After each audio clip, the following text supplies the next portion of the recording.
Welcome to public TV news బులెటిన్ల ముందుగా headlines. భద్రాచలంలోని రాములవారి కళ్యాణానికి ఏర్పాట్లు సిద్ధం. రాజన్న సిరిసిల్ల జిల్లాలో నేరాల నియంత్రణకి కమ్యూనిటీ కాంట్రాక్ట్ ప్రోగ్రాం నిర్వహించిన పోలీసులు.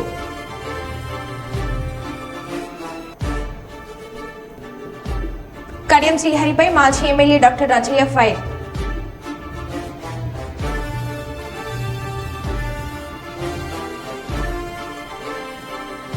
ఎల్కతుర్తి మండల కేంద్రంలోని ఓ హోటల్లో లంచం తీసుకుంటూ ఏసీబీకి పట్టుబడ్డ Huzurabad RTC depot manager Srikanth.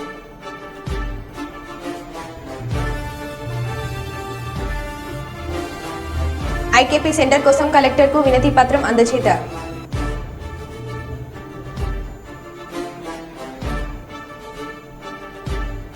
రెండవ బ్రిడ్జి ప్రారంభం చేసిన భద్రాద్రి కొత్తగూడెం జిల్లా కలెక్టర్. 1,00,000 ఓట్ల మెజార్టీతో వంశీకృష్ణను గెలిపించాలి, నల్లాల ఉదయలు. ఇక వివరాల్లోకి వెళ్తే, జయశంకర్ భూపాల్పల్లి మహాదేవ్పూర్ మండలంలోని దక్షిణ కాశీగా పేరుగాంచిన ప్రముఖ పుణ్యక్షేత్రమైన శ్రీ కాళేశ్వర ముక్తేశ్వర స్వామి ఆలయంలో నేటి నుంచి 3 రోజుల పాటు జరిగే శ్రీరామనవమి వేడుకలకు అన్ని ఏర్పాట్లు పూర్తి చేశామని ఆలయ కార్యనిర్వాహక అధికారి మారుతి నేటి నుండి 3 రోజుల పాటు శ్రీరామనవమి బ్రహ్మోత్సవాలు ప్రారంభం అవుతాయని అధికారులకు తెలిపారు.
కడియం శ్రీహరిపై మాజీ ఎమ్మెల్యే డాక్టర్ రాజయ్య ఫైర్. వెన్నుపోటు రాజకీయాలకు పెట్టింది పేరు కడియం శ్రీహరి.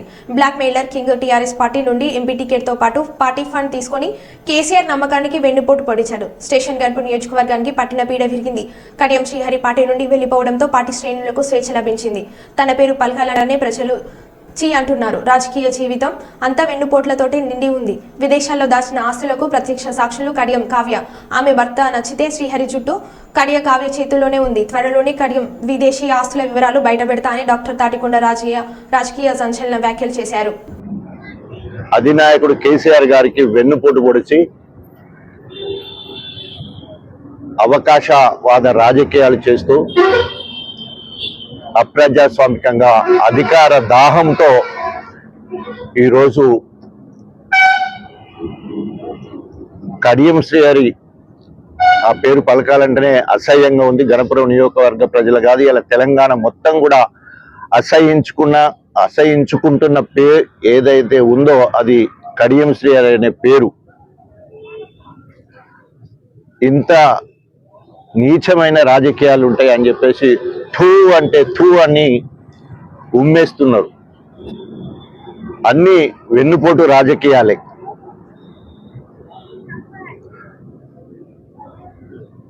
ఆయన రాజకీయ అరంగేట్రం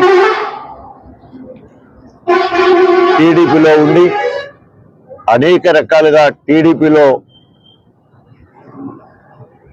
ఎన్టీ రామారావు సంకల చేరి ఆయన నమ్మబలికి ఆయన నమ్మించి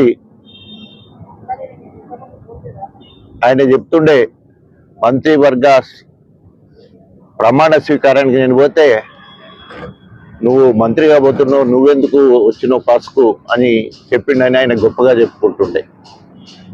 అంత నమ్మకం నమ్మిన ఎన్టీ రామారావుకు నమ్మక ద్రోహం చేసి వెన్నుపోటు పొడిచి ఆయన ద్వారా మంత్రి పదవులను అనుభవించి ముందుగా కుడా చైర్మన్ అనుభవించి ఆ రకంగా ఆ పార్టీకి వెన్నుపోటు పొడిచి వైస్రాయ్ హోటల్లో చెప్పులు ఇసిరేసి చంద్రబాబు సంకల చేరిండు కడియం శ్రీహరి. అక్కడ అనేక పదవులు అనుభవించి మళ్ళీ చంద్రబాబు నాయుడుకు వెన్నుపోటు పొడిచి అధికార దాహం ఇంకప్పటికి తీరలే. ఎందుకంటే 9 సంవత్సరాలు మంత్రిగా చేసినా కూడా అనేక పదవులు అనుభవించినా కూడా అధికార దాహం తీరక చంద్రబాబు నాయుడుకు వెన్నుపోటు వచ్చి మళ్ళీ కేసీఆర్ సంకల జొరి బహుశా బీఆర్ఎస్ పార్టీలో ఎవరికి ఇయ్యనంత ప్రాధాన్యత, ఎవరు పొందనన్ని పదవులు అనుభవించి కేసీఆర్ గారిని బ్లాక్మెయిల్ చేసి ముందు ఎంపీ అయిండు. ప్రత్యేకంగా నా విషయంలో రెండోసారి బ్లాక్మెయిల్ చేసి ఉప ముఖ్యమంత్రి అయిండు. 2 సార్లు ఎమ్మెల్సీ అయిండు. మళ్ళీ బ్లాక్మెయిల్ చేసి బ్లాక్ మెయిలర్ కే కింగ్ ఆఫ్ కింగ్ లెక్క మళ్ళీ ఎమ్మెల్యే కూడా అయిండు. అదేవిధంగా చివరికి మళ్ళీ బ్లాక్ మెయిల్ మహారాజు లెక్క తన బిడ్డకి ఎంపీ టికెట్ కూడా తీసుకోవడం జరిగింది. నిజంగా భారతదేశంలో ఏ వ్యక్తి చేయనంత బ్లాక్మెయిల్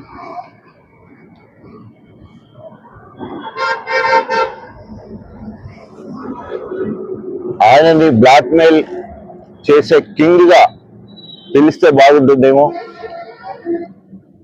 ఆఖరికి 600 జనాభా 429 ఓట్లు తెలంగాణ మొత్తంలో.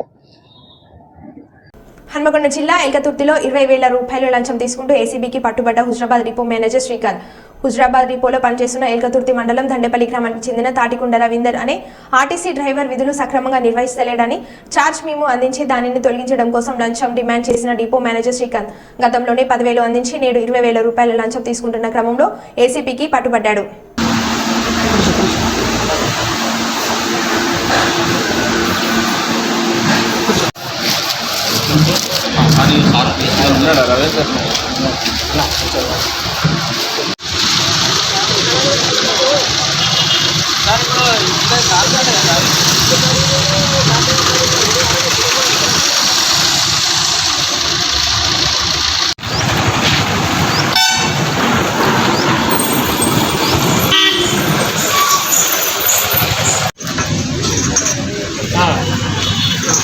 एसपी है SP cases Warangal okay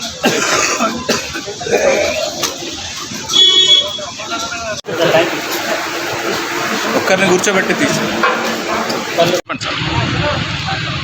print and electronic media ఇటువైపు చెప్పండి. తాటికొండ రవీందర్ ఆర్టీసీ డ్రైవర్, ఈ నంబర్ 320184. ఇతను హుజూరాబాద్ డిపోలో డ్రైవర్గా పనిచేస్తున్నాడు. ఇతను ఫిబ్రవరి నెలలో వాళ్ళ మేనవ బావమర్ది కొడుకు చనిపోతే ఒకరోజు యాబ్సెంట్ అయ్యాడు. దీని గురించి శ్రీకాంత్ హుజూరాబాద్ డిపో మేనేజర్ ఇతనికి ఛార్జ్ మెమో ఇచ్చాడు. ఈ ఛార్జ్ మెమోని క్లోజ్ చేయడం కొరకు అతను 30,000 డిమాండ్ చేసిండు. అతనికి లంచం డబ్బులు ఇవ్వడం ఇష్టం లేక వరంగల్లో ఉన్న మా ఆఫీస్కు వచ్చి ఫిర్యాదు చేసినాడు. ఆయన డిమాండ్ మేరకు ఈరోజు 20,000 లంచంగా ఎలకతుర్తిలో ఇస్తూ శ్రీకాంత్ పట్టుబడ్డాడు. ఇతన్ని ఇప్పుడు అరెస్ట్ చేసి వరంగల్లో ఉన్న ఏసీబీ కోర్టులో మేము ప్రొడ్యూస్ చేస్తాము. అలాగే మీకు ఎవరికైనా కూడా ప్రభుత్వ ఉద్యోగి ఎవరైనా కూడా లంచం అడిగితే మా టోల్ ఫ్రీ నంబర్ 1064 దీనికి కాల్ చేయగలరని మనకి. నా పేరు సాంబయ్య అంటే డిఎస్పీ ఏసీబీ. నాతో పాటు శ్యామ్ సుందర్, రాజు ఎస్ మరియు సిబ్బంది పాల్గొన్నారు. భద్రాద్రి కొత్తగూడెం జిల్లా భద్రాచలం శ్రీ సీతారామచంద్ర స్వామి వారి ఆలయంలో శ్రీరామనవమి ఉత్సవాల్లో భాగంగా ఈరోజు అగ్ని ప్రతిష్ట కార్యక్రమం కన్నుల విందుగా జరిగింది. ఈ కార్యక్రమంలో భక్తులు అధిక సంఖ్యలో పాల్గొని కార్యక్రమాన్ని జయప్రదం చేశారు. వచ్చిన భక్తులకు ఎటువంటి ఇబ్బందులు కలగకుండా ఆలయ సిబ్బంది తగు ఏర్పాట్లు చేశారు.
భద్రాచల దివ్యక్షేత్రంలో మనకు బ్రహ్మోత్సవాలు ప్రారంభమైనాయి.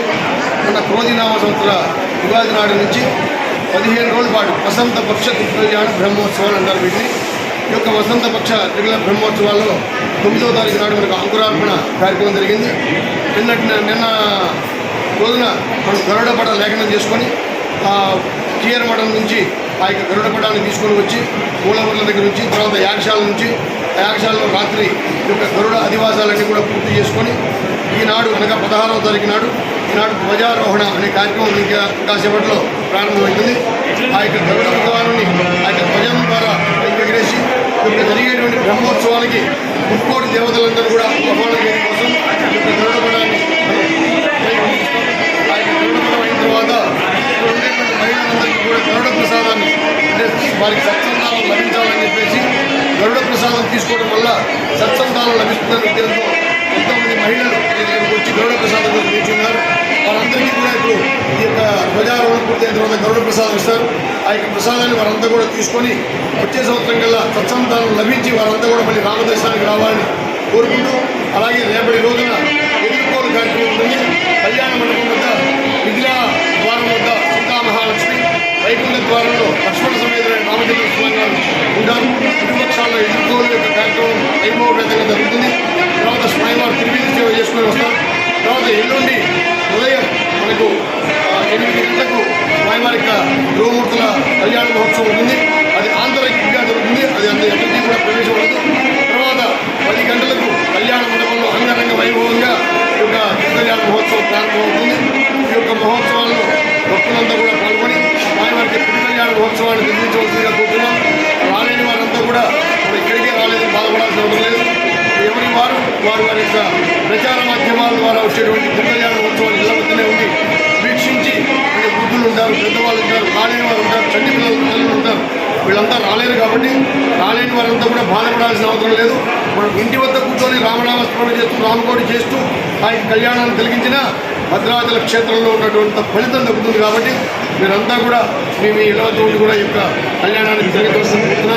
తెల్లారి 18వ తారీఖు నాడు పట్టాభిషేకం, రాముడికి మాత్రమే ఉన్నటువంటి ఏకైక ఉత్సవం పట్టాభిషేకం.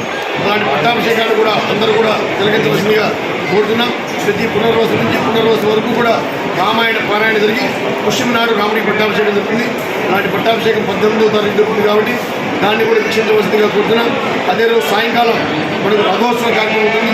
తెల్లారి వేదాశీర్వచనం, దోపోత్సవం, తెప్పోత్సవం, నెక్స్ట్ ఉంగిలోత్సవం, వసంతోత్సవం, అలాగే 23వ తారీఖు నాడు మనకు చక్రస్థానం అని చెప్పి గోదావరి నదీ తీర్థంలో చక్రస్థాన కార్యక్రమం ఉంటుంది.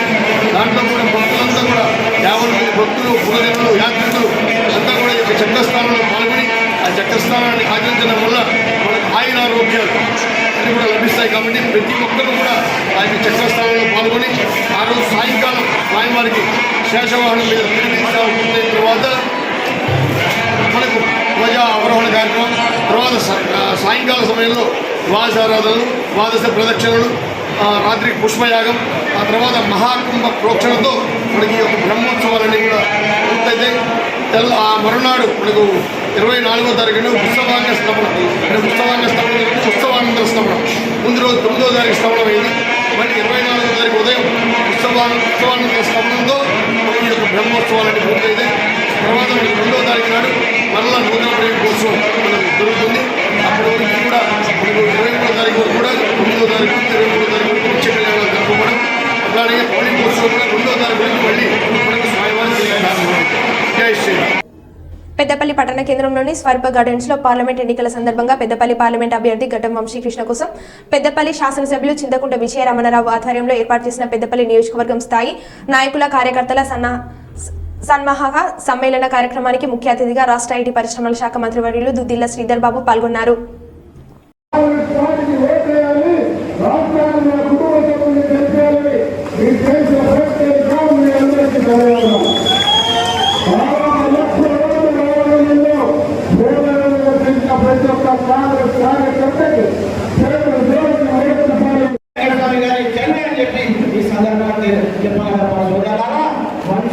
తప్పకుండా ఈ ప్రాంతానికి ఎంజాయ్ కావాలి. ఎందుకంటే శ్రీధర్ బాబు గారి అంతా లోపల జాతు కర్ణాటక ఇన్ఛార్జీలు 6 డిమాండ్ పెట్టారు. ఈ రాష్ట్రంలో కాంగ్రెస్ పార్టీ అధికారంలో వచ్చింది. ఈ రోజు ఈ పార్లమెంట్ కి వారు ఇండస్ట్రీ తీసుకొచ్చి ఇక్కడ యువకులకు ఉద్యోగాలు కల్పించాల్సిన బాధ్యత వారికి ఉందని చెప్పి సందర్భంగా తెలియదు.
ఈ ప్రాంతానికి యువ నాయకత్వం ఇవ్వాలని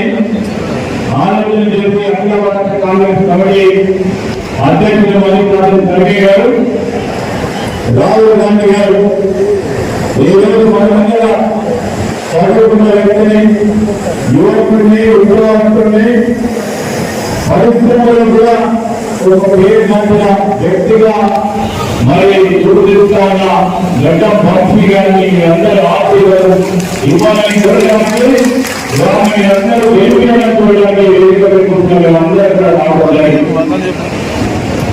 ఈరోజు వచ్చి పారిశ్రామిక మోటార్ సైకిల్ తయారు చేసే సంస్థ మొదలుపెట్టింది.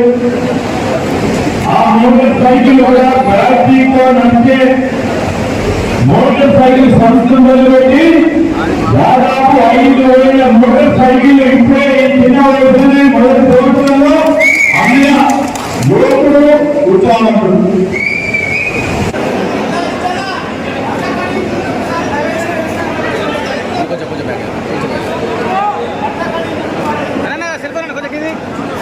రాజన్న సిరిసిల్ల జిల్లాలో నేరాల నియంత్రణని లక్ష్యంగా పోలీస్ శాఖ పనిచేస్తుంది. జిల్లా ఎస్పీ అఖిల్ మహాజన్ ఐపీఎస్ గారి ఆదేశానుసారం వేములవాడ రూరల్ పోలీస్ స్టేషన్ పరిధిలోని బొల్లారం గ్రామంలో కమ్యూనిటీ కాంట్రాక్ట్ ప్రోగ్రాం నిర్వహించడం జరిగిందని డీఎస్పీ గారు తెలిపారు. ఈ సందర్భంగా డీఎస్పీ నాగేంద్రచారి మాట్లాడుతూ ప్రజల రక్షణ గురించి, ప్రజలతో భద్రతా భావం, సెన్స్ ఆఫ్ సెక్యూరిటీ కల్పించడం గురించి మరియు ప్రజల యొక్క సమస్యలు నేరుగా తెలుసుకునే అవకాశం ఉంటుందని ఈ యొక్క కార్యక్రమాన్ని నిర్వహించడం జరిగిందని తెలిపారు.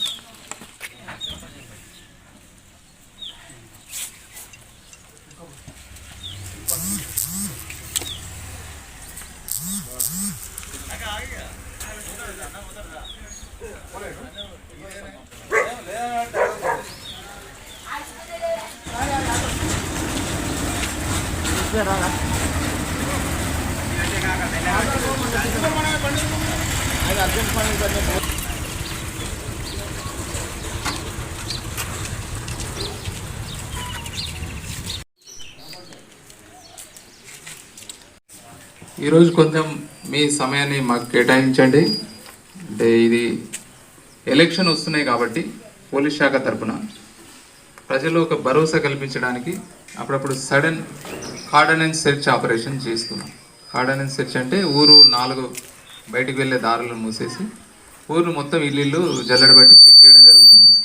అంటే ఎవరైనా బయట వ్యక్తులు వస్తున్నారా, ఊళ్ళో ఏమన్నా అసాంఘిక కార్యకలాపాలు జరుగుతున్నాయా, ఏమన్నా చట్ట వ్యతిరేకమైన చర్యలకు ఎవరైనా పాల్పడబోతున్నారా అని ఆ ఉద్దేశంతో ఈ సామాన్య ప్రజలు అంటే జనరల్ పీపుల్ మనం ఎవరి పని వాళ్ళు చేసుకునేటోళ్లకు డిస్టర్బెన్స్ కాకుండా వాళ్ళకు ఒక భరోసాని కలిగించడం శ్రీ అఖిల్ మహాజన్ గారి ఆదేశాల మేరకు చేస్తున్నాం.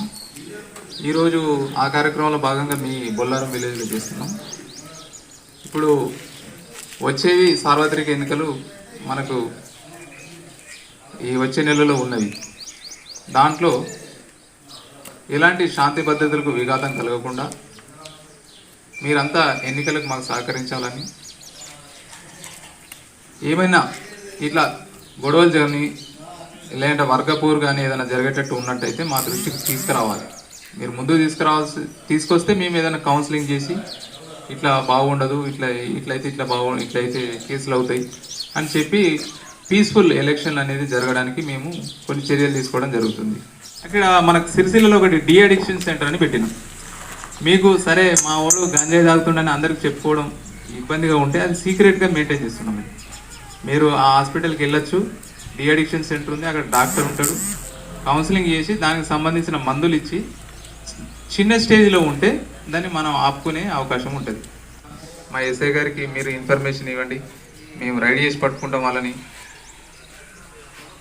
ఈ గాంజాయి అనేది సమాజంలో ఎక్కువైంది కాబట్టి దానికి నిర్మూలించాలంటే అందరి అన్ని వేళలా అందుబాటులో ఉండలేకపోవచ్చు, మాకు అంత ఫోర్స్ లేదు. మన గ్రామంలో చెప్తాడు ఎలాంటి గొడవ లేకుండా శాంతి సామరస్యం అందరూ అన్ని పార్టీల వాళ్ళు కలుసుకొని ఎవరికి ఇష్టమైన వాళ్ళు ఓటేసి ఉన్నారు. ఇప్పుడు ఎంపీ ఎలక్షన్ వస్తున్నాయి, ఎలాంటి గొడవలు లేకుండా ఉండి మాకు పోలీసు వారికి సహకరిస్తే మీకు మేము ధన్యవాదాలు తెలుపుతున్నాము. ఓకే, ఇక కోనపట్టు మనం మామిడిపల్లి కూడా కాలే మొన్న ముసలం మెళ్ళ మీదకి ఎంత పుస్తకాలు పోయింది, అది మన నుగలమరి కాడ అయింది. కాబట్టి మనకు చుట్టుపక్కల ఎంత పాటు మన గ్రామానికి సరౌండింగ్లో మనం 4-5 రోజుల పూట మనం సీసీ కెమెరాలు ఓపెనింగ్ చేసుకోవాలి. మీరు ఎవరిస్తారా ఎవరైనా కమ్యూనిటీ కాంటాక్ట్ ప్రోగ్రామ్ ఉంటుంది. అంటే మీకు దగ్గరకు వచ్చి మీ సమస్య తెలుసుకోవడమా, లేకపోతే మీకు మాకున్న దూరాన్ని తగ్గించుకోవడమా, దీనికోసం. ఎందుకంటే మీకు పోలీస్ అంటే దూరం ఉండి పనిచేస్తారో చేయరో, లేకపోతే మనం చెప్పుకోవచ్చో లేదో అని ఉంటుంది. కాబట్టి మీ దగ్గరికి వచ్చి మీ సమస్యలు లేకపోతే మీ అవసరాలు చూడడం, తర్వాత లా అండ్ ఆర్డర్కి సంబంధించిన విషయాలు చర్చించడం, తర్వాత పోలీసు పనిలో మిమ్మల్ని భాగస్వామ్యం చేయడం. అంటే ఏం లేదు కానీ గాంజా వల్ల ఈ మత్తు ఏం చేస్తాడో తెలియదు. పిల్లోడు మంచి చేస్తాడో తెలియదు, చెడు చేస్తాడో తెలియదు, చంపుతాడో తెలియదు, రేప్ చేస్తాడో తెలియదు, చిన్నపిల్లలని ఏమైనా చేస్తాడో తెలియదు, దొంగతనం చేస్తాడో తెలియదు. ఏదైనా అంటే ఆ మత్తు డి అడిక్షన్ సెంటర్ అనే పెట్టినాం. డ్రగ్ డి అడిక్షన్ సెంటర్ అంటే మత్తు మందులను కొంచెం నెమ్మదిగా ఎట్లా తగ్గించాలా, ఎట్లా మానిపించాలనే దాని మీద ఒక సైకియాట్రిస్ట్ ఉంటాడు, డాక్టర్ ఉంటాడు, మందులు ఉంటాయి. ఆ మందుల ద్వారా తగ్గిస్తాము. కాబట్టి ఆ డ్రగ్ డి అడిక్షన్ సెంటర్కు పంపించి వాళ్ళకి సహాయం చేద్దాం. అట్లనే ఈరోజు ఇక్కడ ఉన్న వాళ్ళందరూ ఒక నిర్ణయం తీసుకోండి, దీన్ని మనం అంతటా ప్రచారం చేద్దాం. డ్రగ్స్ అనేటివి అసలు ఎక్కడ కనిపించవద్దు. చదువుకున్న వాళ్ళు చదువుకోని వాళ్ళు అందరూ కూడా దీని ఒక ప్రామిస్గా తీసుకోండి. మరో బులెటిన్లో మళ్ళీ కలుద్దాం. Stay tune.